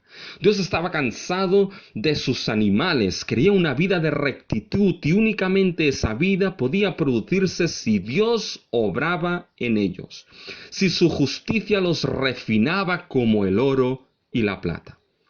Y esto sería igualmente para todo el pueblo de Judá. Fíjense el versículo 4. Y será grata a Jehová la ofrenda de Judá y de Jerusalén, como en los días pasados y como en los años antiguos. ¿Saben? La única manera que la vida del pueblo fuese nuevamente una vida de adoración agradable a Dios, una vida de ofrenda justa, de una vida de justicia, la única manera que el pueblo de Dios volviese a ser un pueblo de adoración grata a Dios era si Dios mismo venía y por medio de su justicia, aunque fuese dura, afinase como el oro y la plata a su pueblo. La manifestación de Dios y su justicia era lo único que le quedaba a Israel para ello. No le quedaba la justicia de las naciones, no le quedaba su propia justicia, únicamente la justicia venida en Dios. Ahora Israel seriamente podía preguntarse, fíjense hermanos, escuchando esto Israel podía preguntarse, ¿y cuándo será este tiempo? ¿Cuándo será este tiempo? ¿Cómo debemos estar preparados para esa justicia que nos va a caer encima? ¿Cuándo será y cómo prepararnos? ¿Cómo debemos estar preparados para la venida del Dios de justicia? Y hermanos, 400 años pasaron de silencio y el pueblo se olvidó. Y siguió liado en sus guerras y rollos macabeos en el periodo intertestamentario, nunca mejor dicho. Hasta que una voz clamó en medio del desierto. La voz de Juan el Bautista que preparaba el camino delante del Señor Jesucristo y la justicia traída por Él. Y aquí es donde nos encontramos, mis hermanos, el presente y futuro de la justicia de Dios en nuestro Señor Jesucristo. Fíjense, todo este texto de Malaquías, mis hermanos, que hemos visto cómo se aplicaba a Israel primeramente, se cumple en Juan el Bautista y en la persona de Jesucristo. Israel no llegó a verlo cuando ellos hubiesen querido, sino que llegó a verlo cuando Dios determinó a su tiempo y el mensajero y el mismo Dios de justicia vino en la encarnación del eterno Hijo de Dios, nuestro Señor Jesucristo. ¿Saben? Martín Lutero decía que tenía solamente 2 días marcados en su calendario, el día de la primera venida de Cristo y el día de la segunda venida de Cristo. Y estos 2 días, mis hermanos, son los que marcan la historia de toda la humanidad y los que deberían marcar nuestra historia. Digo esto porque Haydn ha interpretado el anuncio del mensajero con la primera venida y la justicia que refina como la segunda venida de Cristo. Y creo que esto está aquí en Malaquías, pero es un poco más complicado, complejo. Malaquías pone de manera condensada la primera y segunda venida. La Biblia claramente interpreta e identifica al mensajero enviado para preparar el camino delante del Señor como a Juan el Bautista. En el Nuevo Testamento, Marcos 1, los versículos del 2 al 3, se identifica a Juan el Bautista como este mensajero. De la misma manera, nuestra lectura congregacional se basa en ello. Jesús mismo en Lucas 7, los versículos 24 y 25, les pregunta a la gente: ¿qué salisteis a ver? ¿Un profeta? Ciertamente, pero Jesús dice: de él es quien se cumple lo que se dice precisamente en Malaquías: yo envío mi mensajero, el cual preparará camino delante de ti. Por tanto, fíjense que el Nuevo Testamento interpreta que el mensajero enviado en Malaquías es precisamente Juan el Bautista, el cual preparará el camino delante del Señor. Por tanto, la pregunta aquí es: ¿cómo Juan el Bautista preparó el camino delante del Señor? Y es que el mensaje de Juan el Bautista, mis hermanos, fíjense, era el mensaje de la venida del reino, pero era un mensaje, por un lado, de juicio y justicia divina. Su mensaje contra los fariseos era de justicia. El hacha está puesta a la raíz de los árboles, por tanto todo árbol que no da buen fruto es cortado y echado al fuego. Acusó a los fariseos de hipócritas y no hacer frutos dignos de arrepentimiento del reino, y por eso la hacha del juicio de Dios estaba puesta para cortarles. Es decir, los fariseos eran la representación de la incredulidad de ese pueblo de Israel que había en Malaquías. Seguía esa situación del pueblo. Y el mensaje de Juan el Bautista era un mensaje, mis hermanos, de juicio y justicia divina. El Dios de justicia anunciado por Malaquías ahora venía. Así que Juan el Bautista anunciaba la venida de Dios de justicia. Ahora bien, juntamente con ello, Juan predicaba del bautismo de arrepentimiento. Juan predicaba de la confesión y arrepentimiento de pecados. Bautizaba a la gente confesando sus pecados. Y es que el bautismo de Juan, mis hermanos, no es nuestro bautismo. El bautismo de Juan miraba al momento de la purificación de pecados, miraba la obra de purificación, miraba la obra de perdón, a la obra de la manifestación de la justicia de Dios en la cruz de Jesucristo. Así que Juan el Bautista anunciaba la venida de la justicia de Dios, pero el único camino para estar preparado para esa justicia era el arrepentimiento y confesión de pecados. Así es como Juan el Bautista preparaba el camino delante del Señor. Preparaba a un pueblo con sus corazones arrepentidos y confesando sus pecados para cuando el Dios de justicia viniese, aquel pueblo pudiese recibirlo. Y eso es un gran acto de misericordia de Dios. El mensajero preparaba en arrepentimiento y confesión de pecados para cuando ese Dios de justicia viniese. Y aquel que vino, mis hermanos, después de Juan el Bautista, fue Jesucristo, el Dios de justicia encarnado. Vino en el momento que nadie lo esperaba, súbitamente. Vino de la manera que nadie esperaba. Vino de un sitio como Nazaret que nadie esperaba que de ahí saliese algo bueno. La justicia y el Dios de justicia vino en Jesucristo, pero entonces, ¿dónde está la justicia que juzga y purifica como el oro y la plata al pueblo? ¿Dónde está esa justicia que purificará y refinará como el oro y la plata a los hijos de Leví y de Judá? ¿Dónde está esa justicia ejercida por ese Dios de justicia encarnado, Jesucristo? Miren, Malaquías ha mencionado que el Señor vendrá a su templo. Y fíjense que hay un evento cuando Cristo entró de repente en el templo y lo limpió, lo purificó. Era evidencia de que ahora ese pueblo era como esa higuera estéril que ya no daba fruto y necesitaba ser purificado. Ese pueblo seguía siendo el mismo pueblo que Dios acusó en Malaquías cuando dijo que preguntaban hipócritamente: ¿dónde está el Dios de justicia?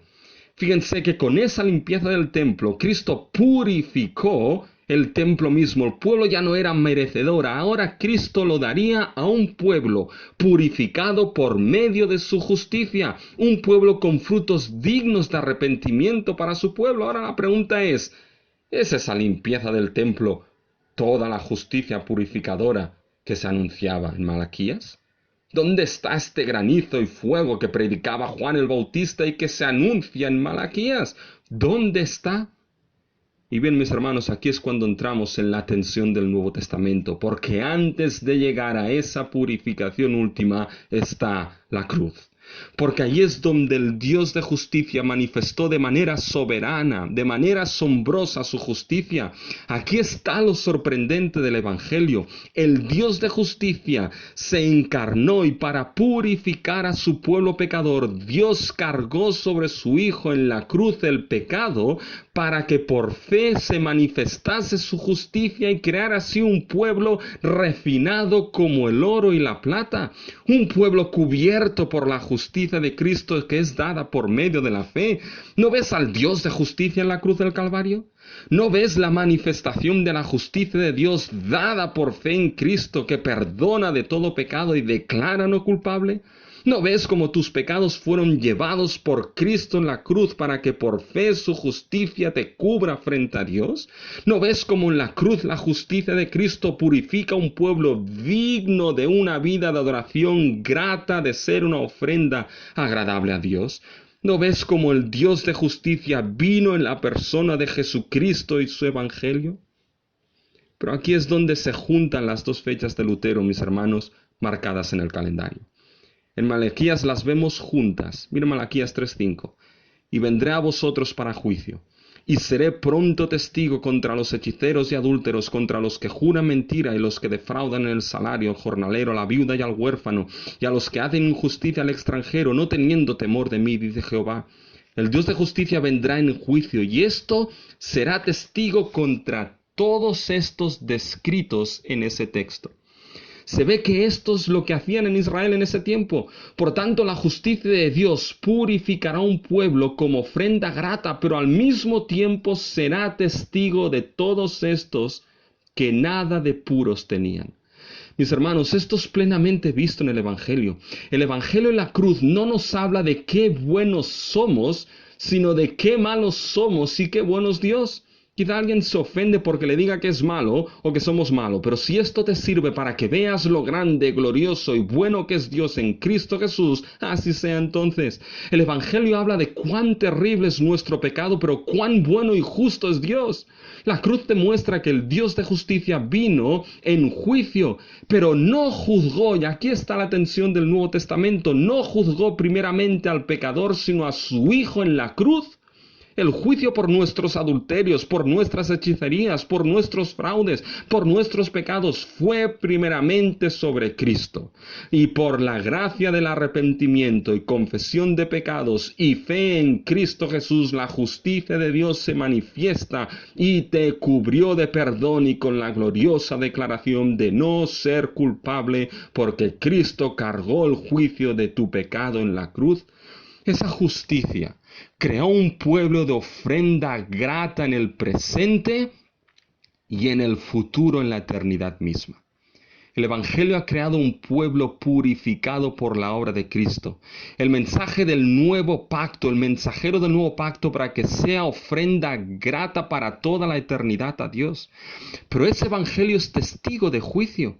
Es testigo que Dios no esconde su justicia, sino que juzga al pecado. Y el Evangelio es testigo que Jesucristo, que murió, resucitó y ascendió, volverá finalmente para hacer justicia última. Y en aquel día el testigo del Evangelio resonará. Y debes saber que si en ese día será testigo de juicio para todo aquel que no haya aceptado a Cristo. El juicio que cayó sobre Cristo en la cruz, si no estás en Cristo en el día final, caerá sobre todo aquel que no ha aceptado a Cristo y está cubierto con la justicia que viene por medio de la fe. Te preguntabas dónde está el Dios en este mundo, el Dios de justicia en este mundo. Te preguntabas dónde está el Dios de justicia en estas situaciones. Pues bien, mira al testigo del Evangelio, de la justicia de Dios, el Evangelio. Pero saben, el lado positivo aquí es que esa justicia purificó a un pueblo para ser ofrenda grata para la eternidad. Mis hermanos, el Evangelio fue el ya. Es decir, somos purificados como pueblo por la justicia que fluye del Evangelio de Cristo, pero estamos en proceso. Es ya una realidad que acontece en nuestras vidas, pero no es todavía una realidad cumplida de manera última. Dios sigue purificándonos a través de la disciplina en nuestras vidas. La disciplina de Dios es una disciplina purificadora en nuestras vidas, una disciplina de Padre amorosa que nos forma, mis hermanos, a la imagen de Cristo. Esa purificación, para decirlo así, esa justicia sigue a través de las pruebas y tribulaciones que nos hacen madurar en nuestra fe, que hacen que nuestra fe probada sea afinada mejor que el oro, para que esa fe permanezca, mis hermanos, cuando Cristo vuelva. Y sigue siendo, y tenemos la certeza, mis hermanos, que el Evangelio, lo que empezó, mis hermanos, lo terminará. Tenemos la certeza de que el que empezó el buen trabajo en nosotros lo perfeccionará hasta el día de Jesucristo.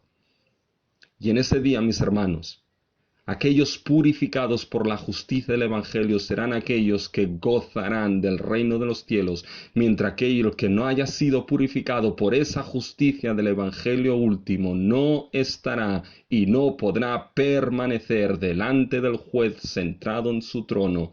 Nuestra justicia para nada valdrá allí, únicamente la justicia de Cristo. Será grata a Jehová la ofrenda, y vendrá a vosotros para juicio y seré pronto testigo. Esto acabará cumpliéndose. Y quizá uno puede preguntarse aquí, quizá puedes preguntarte, mi hermano y hermana, ¿qué certeza tengo que esta justicia me va a cubrir eternamente? ¿Qué certeza tengo que nada hará cambiar esto? Y sabes, tienes la certeza de que Dios no cambia. Y esto persevera nuestra eternidad. Esta es la última P, la preservación que tenemos en que no hay cambio en el Dios de justicia. Que Dios no cambie es nuestro refugio de preservación. Fíjense cómo termina Malaquías. Fíjense el capítulo 3 y el versículo 6. Porque yo Jehová no cambio, por esto, hijos de Israel, no habéis sido consumidos. Israel había acusado a Dios de cambiar en su bondad y justicia, pero Dios dice que es todo lo contrario. Israel, porque yo no cambio, por esto, por mi inmutabilidad. Es decir, ¿quién soy yo? Por no cambiar es que no habéis sido consumidos. El aspecto fundamental por el cual Israel todavía permanecía en pie no era porque tenía grandes méritos para permanecer en pie, no era porque nada que se encontrase en ellos. Eran más cambiantes que una veleta, eran de doble ánimo en su vida, eran agentes dobles. Un día servían a Dios y otro día servían a Baal. No permanecían por ellos, sino por quién era Dios en su misma esencia. Dios es inmutable. Y la doctrina de la inmutabilidad de Dios implica que Dios no cambia en su ser y en sus propósitos. Dios no cambia en su esencia y en sus propósitos, y por esta razón Israel no había sido consumido con el juicio de Dios. Si fuese cierto lo que Israel había afirmado en el versículo 17, si fuese cierto que Dios había cambiado en su bondad y justicia, entonces sí que no tendrían seguridad de nada. Si era cierto que Dios había cambiado, ¿qué garantía tenían que Él les seguía amando? Si Dios había cambiado, ¿qué garantía tenían que su pacto con ellos permanecería fiel? Si Dios había cambiado, ¿qué confianza tenían que Dios no los desecharía y escogería al imperio medo-persa por su grandeza como su pueblo escogido? Si Dios verdaderamente había cambiado, ¿qué garantía, certeza y seguridad se tenía de algo en la vida? Si el inmutable Dios cambia, no hay certeza y seguridad de nada. Si Dios de repente cambia en su ser y en sus propósitos, entonces no hay seguridad de nada. Si el Creador y juez que puso su arco en el cielo después del diluvio y prometió que nunca más destruirá la tierra con agua, y de repente cambia en su ser y propósitos, entonces ¿qué seguridad tenemos que no llegará otro juicio así? Si el Dios Redentor que amó a su pueblo y los salvó de Egipto de repente cambia cuando Israel está cruzando el mar, ¿qué seguridad tenía que Dios no cerraría el mar sobre ellos en lugar de sobre los egipcios? Fíjense en el versículo 5, Dios les ha dicho que viene en juicio sobre ellos, y les será testiga contra hechiceros, adúlteros, contra los que juran mentira y defraudan el salario del jornalero, del huérfano, de la viuda. Pónganse en el papel de Israel escuchando esas palabras. En la sección anterior, Dios les ha acusado de adulterio en el matrimonio, les ha llamado a ser fieles y ahora les dice que vienen juicios sobre ellos como testigo contra los adúlteros. Y en la sección posterior les dirá que han robado a Dios con sus diezmos y ofrendas y ahora les ha dicho que vienen juicios sobre los y testigo contra los que defraudan. ¿Qué creen que se les pasó por la cabeza a Israel? Estamos listos. De aquí no sale nadie. Pero aquí está las preciosas palabras del versículo 6. Porque yo, Jehová, no cambio. Por esto, hijos de Israel, no habéis sido consumidos. La seguridad de Israel de que no serían consumidos, sino que al final Dios purificaría un pueblo para que fuese ofrenda grata, se encontraba únicamente en el hecho de que Dios no cambia. Si la afirmación de Israel de que Dios había cambiado hubiese sido una realidad, entonces sí que todo estaba perdido. Pero Dios amó a ese pueblo con amor soberano y elector. Dios entró en pacto fiel y leal con ellos. Dios habló de juicio, pero también que restauraría a su pueblo y les dijo: consolaos, consolaos, pueblo mío. Les llevó a él mismo con cuerdas de amor. Dios se comprometió a juzgar a su pueblo, pero con una justicia purificadora para hacer de ellos una ofrenda grata. Y Dios no cambia y no fallaría en ello, aún y lo duro de cerviz que fuese ese pueblo. Y esta es la razón por la cual, aún y todo lo acontecido, Dios movió la historia para la venida de Jesucristo, para la cruz y la resurrección, para la ascensión, y seguirá fiel a su pueblo, a su iglesia que somos nosotros, creada, redimida y purificada por medio de la justicia manifestada en el Evangelio, para que al fin esa iglesia sea plenamente pura y ofrenda grata delante de Él. ¿Qué certeza tenemos de ello, mis hermanos? Que Dios no cambia en su ser y propósito, ¿saben? La seguridad de tu salvación se encuentra en muchas doctrinas, pero una de ellas es la inmutabilidad de Dios. La seguridad de tu salvación se encuentra en que el Dios que te amó en Cristo desde antes de la fundación del mundo no cambia, y a pesar de tus caídas sigue amándote, y como Padre es capaz de usar disciplina de amor para crearte a la imagen de su Hijo y no dejarte perdido. Dios que te escogió para salvación no cambia y por ello no dejará tu salvación a medias, aún y las grandes caídas en tu vida o en nuestra vida. Por ello el Padre que envió al Hijo y le mandó que todo aquello que le había dado lo resucitase en el día postrero, y el Hijo obró y aseguró esa salvación para que de forma certera y segura resucite en el día postrero. ¿Qué certeza tienes? ¿Qué certeza tenemos de ello? Que nuestro Dios no cambia. Y hermanos, como aplicación final, debemos entonces, según lo aprendido, tener la certeza que nuestro Dios no cambia nunca en su bondad y justicia. Nuestro Dios es bueno para siempre con nosotros y su justicia es buena aún y a pesar de qué situaciones en nuestra vida puedan parecer que reflejan lo contrario. Recuerda que tu Padre es quien desciende toda buena dádiva y Él no cambia. Debemos tener y debes tener cuidado en que no sean nuestras circunstancias o tus circunstancias las que definan al Dios en el que crees, sino su revelación. Y debes saber que Dios obra justicia a su tiempo y a su manera. Debes saber que la mayor manifestación de la justicia de Dios se muestra en el Evangelio. Pero esa justicia es únicamente seguro eterno en tu vida si hay arrepentimiento y fe en Cristo. Por lo que debes acercarte a Él en arrepentimiento de pecados y fe. Y saber que esa justicia del Evangelio es testigo de la misma justicia que llegará cuando Jesucristo venga, para que seamos hechos plenamente santos y sin manchas delante de Él. Debemos saber, mis hermanos, que Dios sigue obrando su justicia hacia su pueblo, una justicia que puede disciplinar tu vida para refinarte como el oro y la plata. Saber que Dios no cambia y que ahí está nuestra certeza, ahí está nuestra garantía, ahí está, mis hermanos, de que porque Dios no cambia, nosotros llegaremos por la gracia de Dios al fin. Nuestro Dios y nuestro Padre Celestial, simplemente, Señor, lo que queremos es darte las gracias y alabarte porque tú eres el mismo hoy y por los siglos de los siglos, porque tú no cambias y porque sabemos, Señor, que tú te comprometiste en un pacto eterno, Dios nuestro, en la persona de nuestro Señor Jesucristo, y aun y cuando podemos caer, Oh Señor, tú no vas a dejar que caigamos eternamente. Gracias, Señor, por la justicia tuya en el Evangelio, que nos cubre, nos perdona y nos declara no culpables. Gracias, Señor, te damos por esa justicia que ha creado un pueblo en base a la promesa de la fe. Un pueblo que tú sigues purificando, un pueblo que tú sigues formando a la imagen de Cristo. Y gracias te damos porque el día que Cristo Jesús vuelva como Rey de Reyes y Dios de justicia, oh Señor, sabemos que en aquel día la justicia de Cristo seguirá siendo nuestro refugio fuerte y nuestro escondedero. Y sabemos que servirá eternamente, porque tú, Señor, no cambias. Así que la gloria y la honra sea dada únicamente a ti, en el nombre de Cristo Jesús. Amén.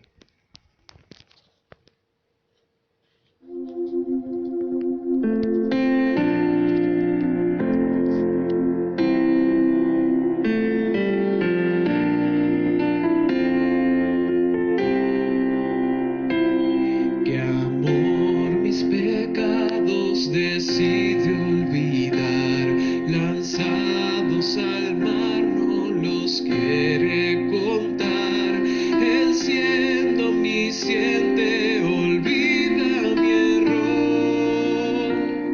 Mis faltas son muchas, su gracia es mayor.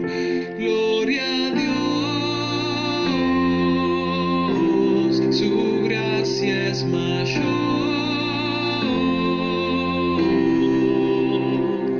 Sus misericordias hoy nuevas son. Mis faltas son muchas, su gracia es mayor.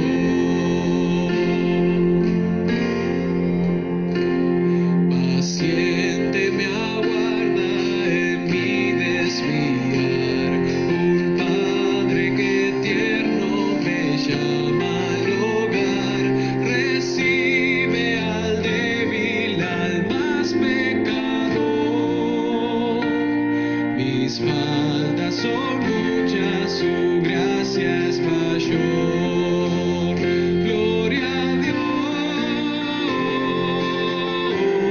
su gracia es mayor.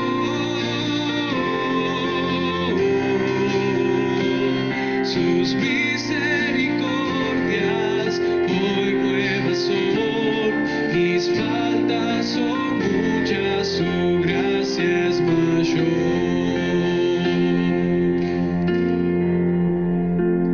Qué grandes riquezas Él nos otorgó, su sangre fue el pago, su vida entregó, pagó esa deuda y la canceló.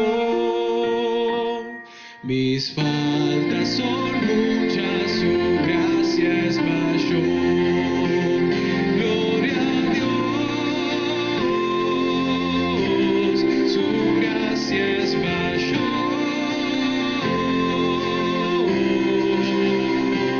Sus misericordias hoy nuevas son. Mis faltas son muchas, su gracia es mayor. Gloria a Dios, su gracia es mayor.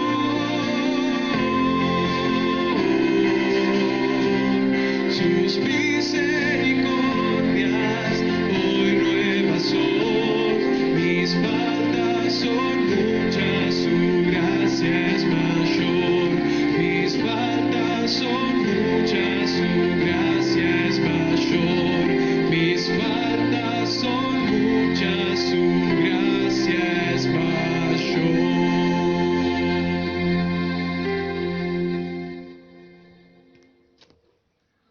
Oh sí, Dios nuestro, ciertamente, nuestras faltas son muchas, pero tu gracia es mayor. Ciertamente, Señor, nosotros somos débiles, pero tu gracia es suficiente. Y en nuestra debilidad, Señor, se perfecciona tu poder. Oh Señor, gracias queremos darte por tu justicia. Señor, gracias por esa justicia que es la única que puede poner las cosas en su sitio. Incluso es la única que pudo poner la vida arruinada por nuestro pecado, Señor. Tu justicia es lo único que pudo ponerla en su sitio. Esa justicia manifestada en la cruz de Cristo para declararnos perdonados y no culpables. Gracias, Señor, te damos por ello. Y ya que tu gracia es mayor, Señor, ahora te pedimos que sea la gracia de nuestro Señor Jesucristo, que esté con nuestro espíritu, en el nombre de Cristo Jesús.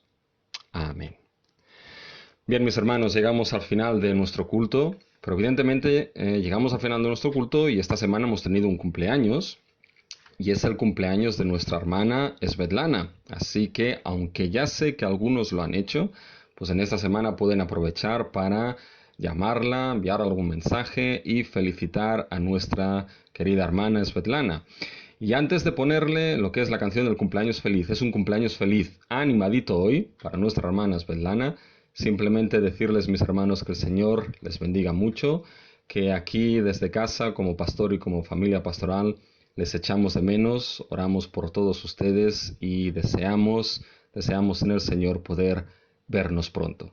Mis hermanos, sigan firmes en esa profesión de nuestra esperanza y ahora felicitemos el cumpleaños feliz a nuestra querida hermana Svetlana. Que el Señor les bendiga.